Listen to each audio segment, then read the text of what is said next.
ከዚህ አንጻር ቅድም ከዞኑ አስተዳደር ጋር ስነጋገር ከወረዳ ጀምሮ 80 የሚጠጉ ተመራጮች አሉ ብሎኛል።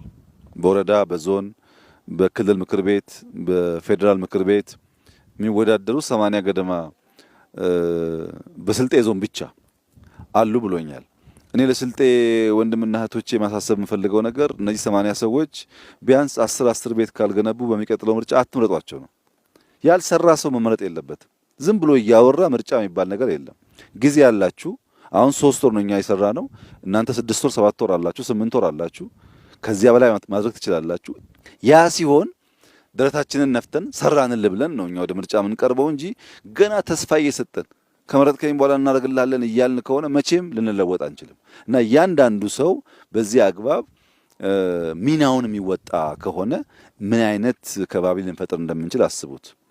ሁለተኛ ሰሞኑን በየዋህነት በስተት አላባና ከምባታ ላይ መቶ ቤት ስሩ ብያቸው ነበር። ካለማወቅ ነው፣ ይቅርታ ይደረግልኝ። ስልጤና ሀዲያ ግን ያ ቁጥር አይሰራም። ሁለት መልክ እንስጠው።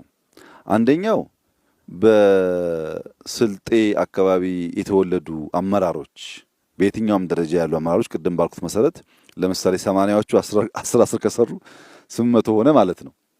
እያንዳንዱ ዞን ሚኒመም 1000 ቤት ካልሰራ እኔ ወደዚህ አልመጣም ተመልሼ። 1000 ቤት ትችላላችሁ፣ ሰርታችሁ ጥሩ እንመጣለን። ስንመጣ ግን በሁለት መንገድ ነው የምመጣው። አንደኛው ይሄ መንደር በሺዎች ሲገነባ የስልጤ ተወላጆች እንደው ቢያንስ በሁለት ሳምንት አንድ ቀን እሁድ የ2 ሰዓት መንገድ ነች። በሁለት ሳምንት አንድ ቀን እሁድ መጥተው በጋራ በየቤቱ በልተው ጠጥተው ከተማ ቢሆኑ የሚያጠፉትን ገንዘብ ለአርሶ አደሮቹ ከፍለው ቢሄዱ እነሱንም ሞራል ይሰጣል፣ ካልቸር አይጠፋም፣ ዝምድና አይበላሽም፣ ማህበራዊ ኑሯችን የተጠናከረ ይሆናል።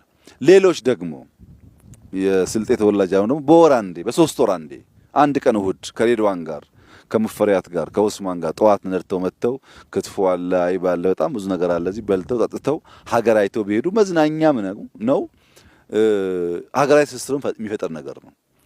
እንግዲህ የሚያሳዝነው ነገር ከበደ ታሟል ከተባለ ለማዋጣት ሩጫችን አስቡት።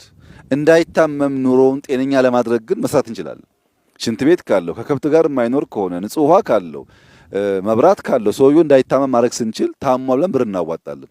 በተለይ በውጭ የሚኖሩ ዜጎቻችን ከበደ ሞተ ሲባል አስክሬን ለመላክ ብር ይዋጣል። ሳይሞት ነው ማገዝ፣ ሳይሞት ነው መደገፍ። ለአስክሬን ከምናዋጣ ለበሽተኛ